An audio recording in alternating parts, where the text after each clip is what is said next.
Pues bien, bienvenidos estimados oyentes, como siempre a este espacio que vamos a compartir con ustedes, tanto ¿Casto o Cando? y Manuel Corao. Pero debemos partir en este instante de decirles a ustedes que el mundo está revuelto. Sin duda alguna, la crisis de guerra que se mantiene entre Rusia y Ucrania es un síntoma que ya lleva tantos meses, ya ha cumplido años, y esa circunstancia parece que no va a parar en ningún momento.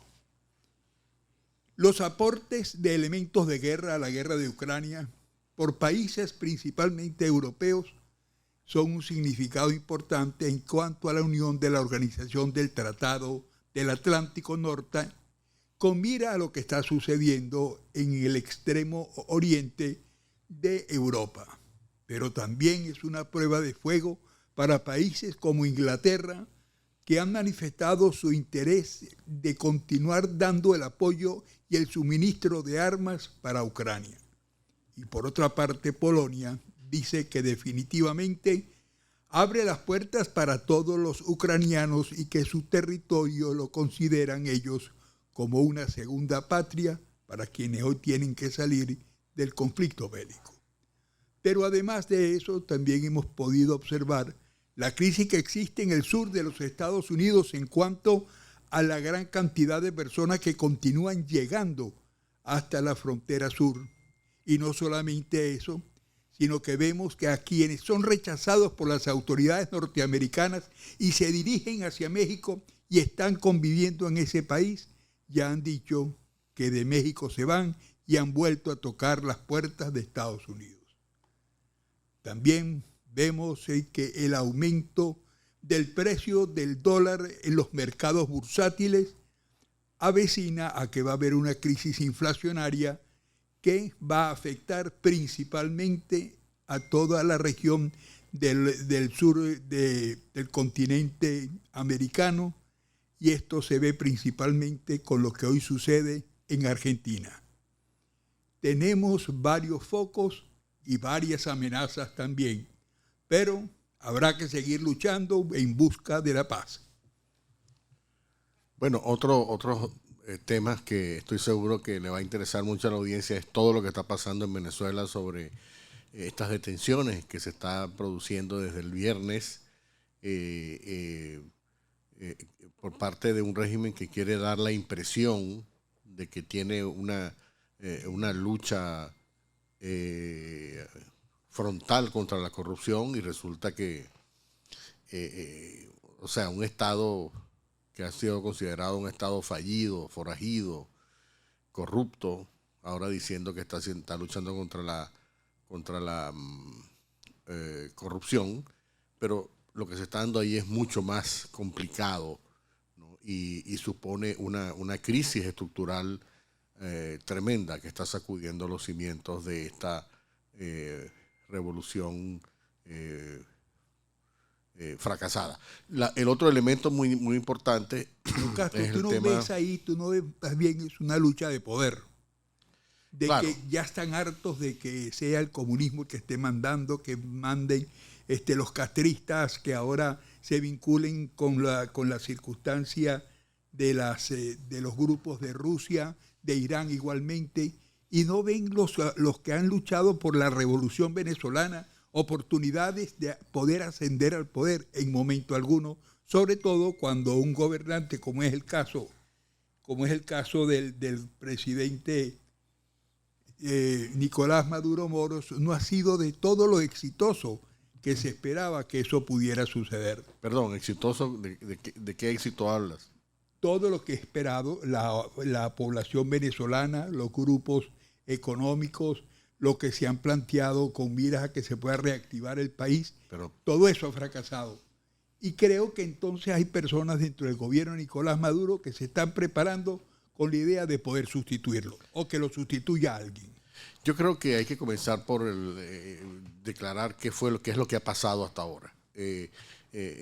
Todo este episodio inesperado comenzó prácticamente este viernes pasado, cuando comenzaron a detenerse algunas importantes figuras que representan, digamos, el entorno de Tarek El Aissami, una de las personas, uno de los pilares de esta revolución socialista en Venezuela. Lo que se llamaba el ala de Tarek El Aissami tenía hasta ahora controlando PDVSA. El propio El Aissami era presidente de PDVSA, a pesar de que sobre El Aissami pesa no solamente un indictment, sino también unas recompensas para su captura.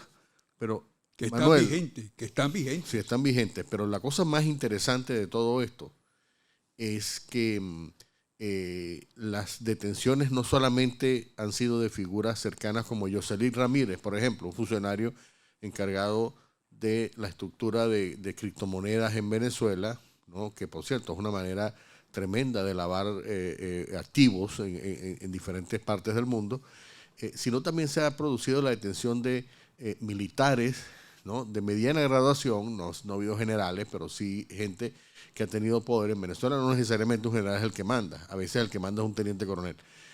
Se ha producido detención de jueces, se ha producido detención de funcionarios de PDVSA y se ha producido la detención de constructores. Por cierto, hay un grupo de apellido Perdomo que construyó una importante cartera de bienes inmuebles, de edificios en el este de Caracas, que después saltaron, curiosamente o misteriosamente, al negocio petrolero. O sea, comenzaron después a aparecer operando en terminales petroleras en Anzoátegui, por ejemplo, y todas estas detenciones giran en torno a una afirmación que se ha dicho, pero que no ha sido oficialmente reconocida, y es la desaparición de un fondo de 3.000 millones de dólares que aparentemente habían sido obtenidos por la venta de petróleo de PDVSA y que desapareció en un periodo de 2 años, 3 años, y un dinero con el cual aparentemente Maduro contaba para financiar sus actividades, incluso de reelección, ¿no? Eso por un lado. Y el otro elemento, Manuel, para discutir es el hecho de que se está imponiendo una tesis muy reveladora, y a mí me parece que explica muchas de las piezas de este rompecabezas, y es que aparentemente se trata de desarmar la estructura de poder que había armado durante años Tarek El Aissami, porque Tarek El Aissami estaba buscando ser candidato para las elecciones del 2024 del chavismo, para sustituir a Maduro, e incluso hay informes que dicen que el propio Tarek El Aissami tenía un canal de comunicación directa con el gobierno americano, le estaba pasando información confidencial, tenía unos activistas, unos lobistas negociando la posible salida de la lista de sanciones de la OFAC, de él y de su empresario aliado Samar López, para presentarse entonces como un candidato de consenso. Incluso había tenido contactos con gobiernos o presidentes de Argentina, de Chile, como Boric, etc. Es decir, había una maniobra aparentemente ambiciosa de Tarek El Aissami, lo cual perfectamente justifica esta razzia que acaba de imponer el régimen de Maduro contra el grupo de Tarek El Aissami. Todo eso afirma el análisis que hemos realizado no solamente en el día de hoy, sino en días anteriores. Hay muchas ambiciones de poder. Nicolás Maduro Moro no llena las expectativas de mantenerse más allá en el año 2024, porque no solamente es el pueblo en general que rechaza su presencia en el gobierno, con las encuestas que indican que continúa siendo más del 80% los venezolanos que al votar en la consulta de opinión pública consideran que ya basta de comunismo, ya basta del gobierno de Nicolás Maduro Moro y quieren democracia.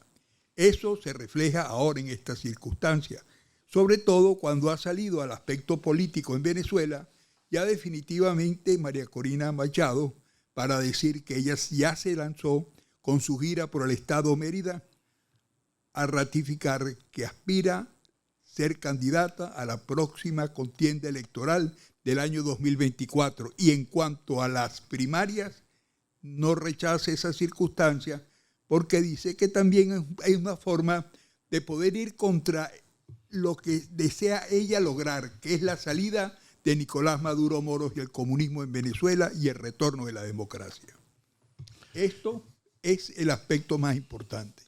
Pero yo creo que para no irnos todavía de lo que está ocurriendo en este momento en el régimen, a mí me parece que esto es, digamos, un terremoto de considerable intensidad y muy interesante, muy importante, porque a veces el régimen en Venezuela da la impresión de que es imbatible, de que nadie lo puede sacar, de que está sólido, que está bien amarrado, bien, y resulta que lo que se ha demostrado es que se trata de un poder dividido, ¿no? Hay grupos, está el grupo de Maduro Cilia, está el grupo de los hermanitos Chucky, que le dicen Chucky, que son los hermanos Rodríguez, estaba el grupo de Tarek El Aissami, está el grupo de Diosdado Cabello, se habla del grupo de Vladimir Padrino militar, y luego toda esta constelación de bandas criminales como los Pranes, por ejemplo, como el ELN, que opera casi que independientemente, y luego están estos grupos de empresarios que se han convertido en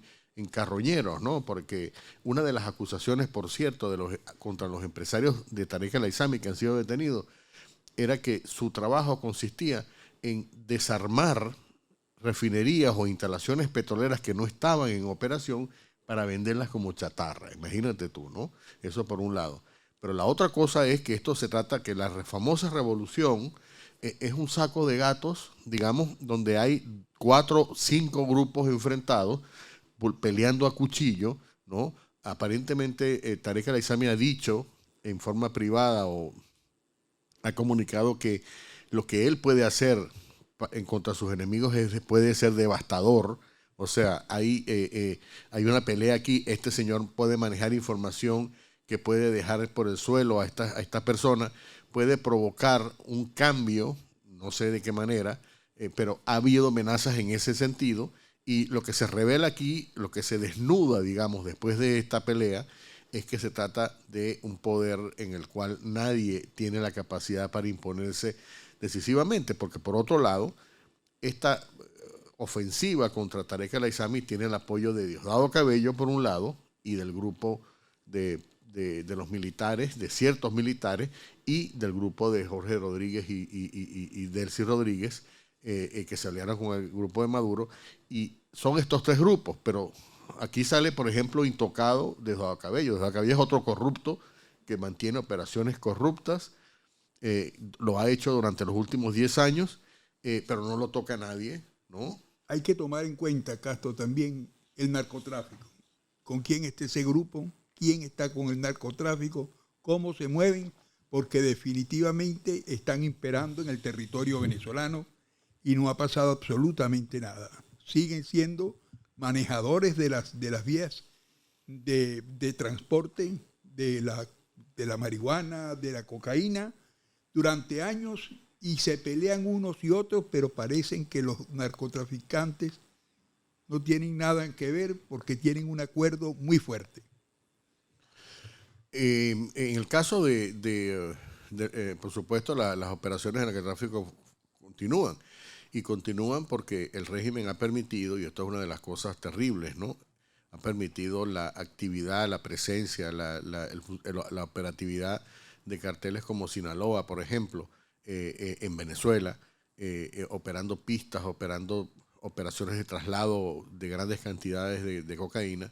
Pero el tema es que cuando tú tienes una división, ¿no? Y tienes además la presión de Estados Unidos, porque todas estas personas, Tarek El Aissami, Diosdado Cabello cuando fue acusado de narcotraficante en el año 2015, que hubo una revelación de que 5 fiscalías de los Estados Unidos estaban investigando a Diosdado Cabello, él demandó, porque el medio que publicó esa información, Wall Street Journal, hizo la revelación, no se sabía hasta que lo revelaron, y Diosdado Cabello intentó demandar, ¿no? Porque les preocupa verdaderamente, y Tarek El Aissami ha estado, igual que Samar López, ¿no? Que es el aliado, es el empresario aliado. Samar López ha tratado de reclamar, ha demandado incluso al Departamento del Tesoro, a la OFAC, para que desdiga, porque la sanción que le tienen a él es con respecto, es por su participación en hechos aparentemente de apoyo al narcotráfico y la FARC, ¿no? Esos dos elementos que es la acusación que hay contra Tarek El Aissami. Tarek El Aissami quiere quitarse ese mal expediente y es interesante saber que él había estado o ha estado negociando con un grupo, a través de un grupo de lobistas que por cierto representó a Venezuela en Londres en la pelea contra el Banco Central de Inglaterra para recuperar esos $1.000 millones en oro que todavía Venezuela tiene y que está bajo control todavía de la Asamblea Nacional. Han utilizado un cabildeo en Washington para abrir las puertas y Tarek El Aissami aparentemente, y esta información no está confirmada, pero es parte de lo que se está comentando, aparentemente Tarek El Aissami ha dado información clave en contra de el entorno de Nicolás Maduro, ha dado información comprometedora y todo el mundo es decir, todos sienten que el hombre los está traicionando porque él tiene ambiciones, ¿no? Y eso es lo que está pasando en este momento. Es una pelea de cuchillo muy fuerte y bueno, esperemos qué es lo que va a pasar en los próximos días. Sin duda alguna hay noticias muy importantes. La crisis política en Estados Unidos con miras a las candidaturas presidenciales está en su punto más álgido en este momento cuando tomamos en cuenta que el candidato hoy del Partido Republicano con más opciones para asumir a la presidencia de esta nación, de acuerdo a las encuestas, Donald Trump, se encuentra seriamente amenazado y lo ha denunciado públicamente que puede ser que lo quieran meter preso. Bueno, ese es uno de los escenarios. Estamos grabando este programa, por cierto, antes de que se produzca la decisión de la Fiscalía de Manhattan, donde hay un fiscal que está empeñado en poner a Trump tras las rejas, aparentemente por un pago ilegal que hizo a una prostituta, Stormy Daniels, que aparentemente ellos están presentando como una felonía, como un delito grave federal, ¿no? Cosa que, por cierto, ha sido tremendamente criticada porque no es un delito de una naturaleza o de una envergadura como para juzgar a un expresidente, tomando en cuenta que es la primera vez en la historia que se abre un juicio contra un expresidente. De este fiscal se conoce que ha sido financiado para su campaña, porque en este caso los fiscales en Nueva York son electos. O sea, este señor fue a una elección y la campaña de él recibió dinero de George Soros, que es un ultraliberal, un ultraizquierdista, este personaje también. Pero recibir dinero en campañas abiertas, contempladas por la ley, para aspiraciones en un régimen democrático, no es un delito. No es un delito, pero te indica cuál es la agenda, porque hay una agenda, porque, por cierto, y esto también es gracias a las leyes de transparencia que hay en este país, George Soros se dedicó durante un tiempo, los últimos 5 años, a financiar una serie de fiscales federales. Por ejemplo, uno de los fiscales federales que financió, que era el fiscal federal de San Francisco, que trabajó, por cierto, para Chávez como traductor, Chesa Baudin, él comenzó a sacar a la gente, es más, casi que dio el permiso a la gente. Ustedes pueden robar hasta $999 sin ir a la cárcel. Entonces, te puedes imaginar cómo se dispararon los robos en San Francisco a un nivel que hoy por hoy, tanto Walmart como Walgreens, estos dos gigantes cadenas de venta de cosas farmacéuticas por un lado, y Walmart, que es de productos masivos, de consumo masivo, anunciaron que iban a cerrar las tiendas, porque la cantidad de gente robando menos de $1,000, además con todo el descaro del mundo, sin que hubiera un castigo por parte de la fiscalía o de la justicia en San Francisco, gracias a la agenda de este señor que fue financiado por George Soros. Entonces, lo mismo con el fiscal de Nueva York, el que está o que quiere juzgar a Trump.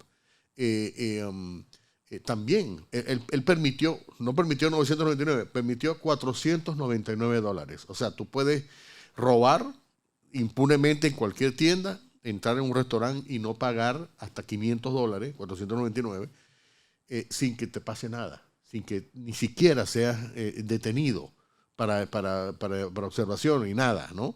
Y esto, por supuesto, ha hecho que el robo en Nueva York como ciudad prolifere a unos niveles nunca antes vistos. Y la gente está cansada, los neoyorquinos mismos. Entonces, esta persona, obviamente, el dato de que está siendo financiado por esto es porque está persiguiendo una agenda, la agenda para acabar con lo que ellos pueden percibir como una amenaza en cuanto al presidente Trump, que es un precandidato, todavía no es el candidato, pero tiene una opción. Pero hay otros elementos ahí, Manuel, que después comentamos. Me parece muy interesante, muy interesante. Y no podemos olvidar, Castro, algo que a nosotros nos preocupa enormemente, y es el aspecto de la transparencia versus a la credibilidad. Cada vez en el ambiente político vemos que los problemas de opinión pública adversos siguen subiendo en el espectro nacional. Y, por otra parte, la credibilidad en funcionarios del Estado, en funcionarios electos y en diferentes aspectos continúa mermando considerablemente. Esto pudiera llevar a tu criterio. El mío es que estamos ante una crisis severa. ¿Qué piensas tú de la credibilidad de los electores con esos hechos que estábamos comentando tú hoy acertadamente en cuanto a Soros y sus campañas? ¿Qué busca? ¿Qué es lo que buscan? Bueno, buscan desarmar el Estado o digamos un sistema de respeto de las leyes. Es decir, hay unos aspectos ¿Para hacer qué? En la agenda. Desmontan el actual. ¿Para ir a dónde? ¿A montar qué? Bueno, no lo sé, y te lo digo, te confieso, yo me hago esa pregunta, pero no solamente por eso, sino porque ellos querían acabar con la policía, ¿no?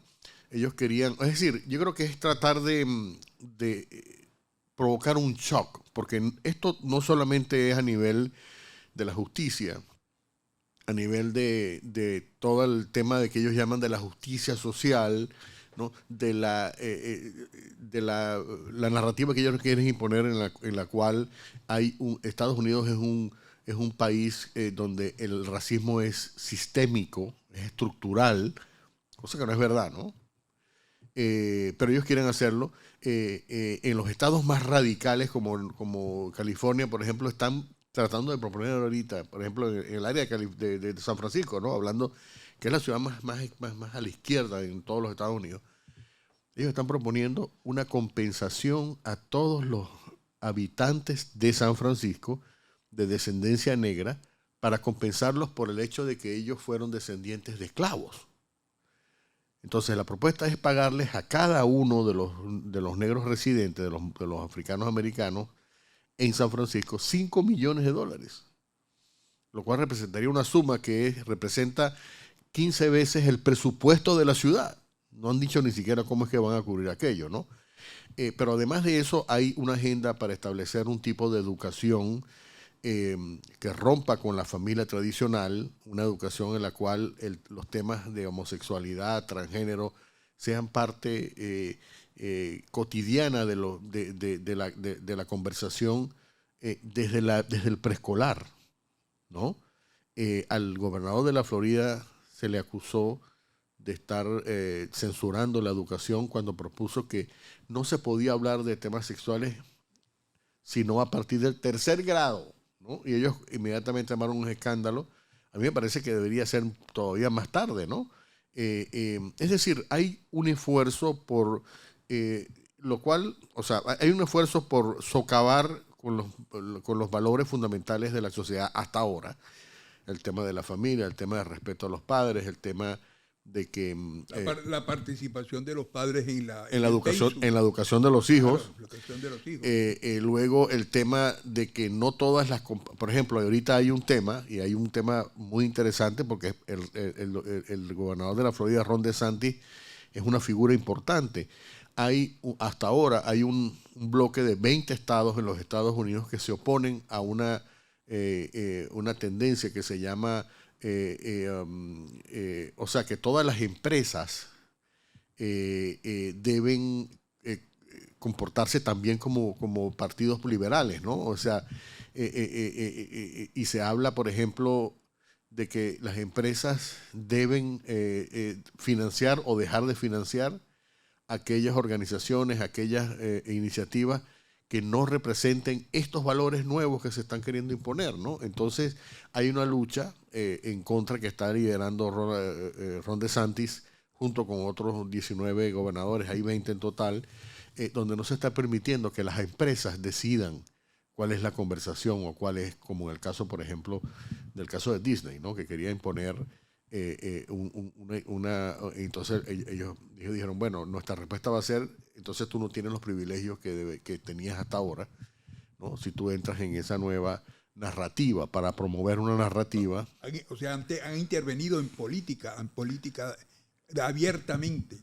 Exactamente. Y la respuesta de los gobernadores es esa. Pero hay de 20 gobernadores por lo menos. Ok, pero fíjate que llevando el tema al sector privado, tú ves, por ejemplo, la producción de los cines.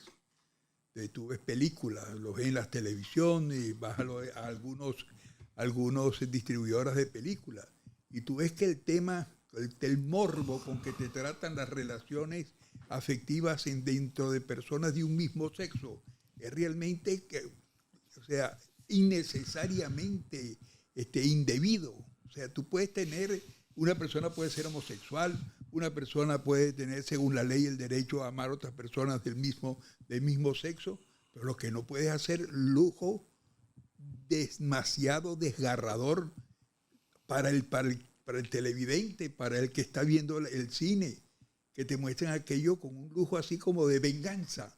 Yo muchas veces siento que se están vengando, se están diciendo, no me lo permitieron durante tantos años, ahora lo voy a hacer como yo quiera. Y no es una cuestión de actores, es una cuestión de producción. Yo creo que yo ahí debería decir que, digamos, como periodista yo soy respetuoso de que todos puedan expresar. El problema es cuando tú comienzas por ejemplo, había un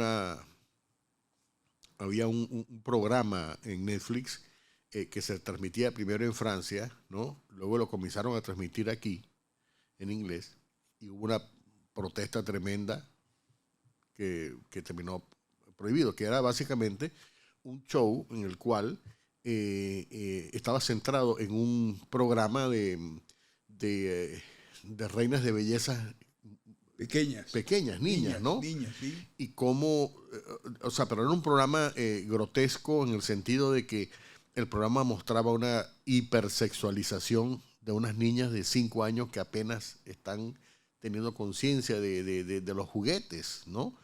Y aparecían allí ya como mujeres vestidas no solamente en forma exótica, sino también provocativa, ¿no? Y básicamente el programa consistía en ver todo el aprendizaje que hacían estas niñas para convertirse luego en reinas de belleza, un aprendizaje, digamos, morboso, grotesco. Que mucha gente decía, ¿no? Sin razón o con razón, no lo sé, pero decía que esto parecía como para alimentar una población de pedófilos, ¿no? No lo sé, no voy a entrar en esa discusión, pero eso generó un tremendo rechazo. Pero sin duda alguna están montando una fábrica con elementos sexuales totalmente diferentes a lo que ha sido hasta ahora la tradición familiar. Totalmente, y no solamente, digamos, sexuales desde el punto de vista abierto, sino se está normalizando, por ejemplo, la idea de que está bien cuando tú tienes 2 padres o 2 madres, ¿no? Esa es la tendencia ahora. Es decir, hay una serie de elementos, ¿no? El hecho de que, por ejemplo, los negros son las personas que sufren, ¿no? Por un lado, y qué pasa con los latinos. Nadie menciona eso. O, por ejemplo, que los blancos deben sentirse indignos o avergonzados de su propia... culpables de ser blancos, ¿no? Lo cual es una estupidez, ¿no? Y eso nunca había pasado y eso está generando, ¿no? O sea, ha habido una ofensiva, pero ha generado una contraofensiva, ¿no? En muchos estados, sobre todo a nivel, por ejemplo, de las juntas escolares, ¿no? En diferentes partes de los Estados Unidos. En la Florida, por ejemplo, ha habido una reacción tremenda, ha habido demandas, ¿no? Por ejemplo, había hoy estaba leyendo acerca de un coach que simplemente un entrenador de fútbol americano que al final del partido se arrodillaba y rezaba una oración y se iba, ¿no? Entonces la Junta Escolar lo despidió, ¿no? No aceptamos ese tipo de cosas, ¿no?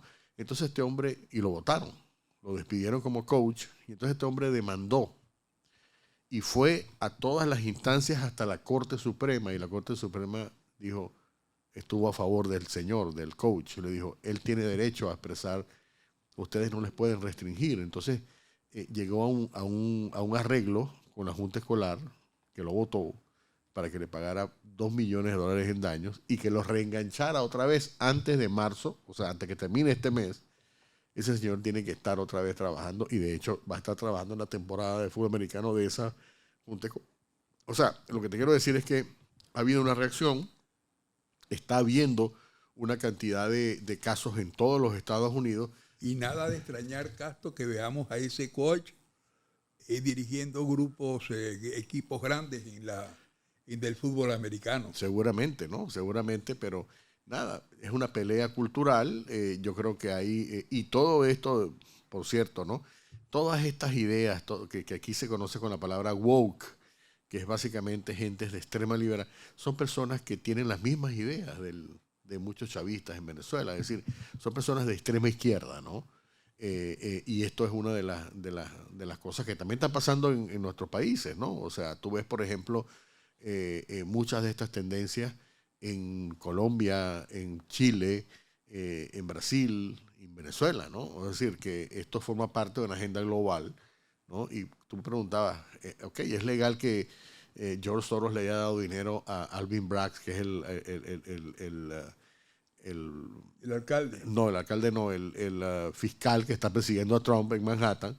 Es legal, claro que es legal, pero no le está pagando de gratis. Él está pagando porque él tiene una intención. Tiene una agenda, ¿no? Una agenda, un programa. Y probablemente eso no sea del todo legal. Sí, indiscutiblemente, porque en alguna parte tocará los aspectos relacionados con la ley. Pero bueno, estimados oyentes, amigos, como siempre, hemos tenido un programa muy interesante que hemos querido llevárselos a ustedes, tocando los aspectos que consideramos de mayor interés en este momento. Noticias van y vienen. Temas para hablar en nuestro próximo espacio, sin duda alguna, nos obligan a estar de nuevo con ustedes. Para mí muy grato acompañarlos, Manuel Corao, y también Castro Ocando. Saludos y hasta la próxima.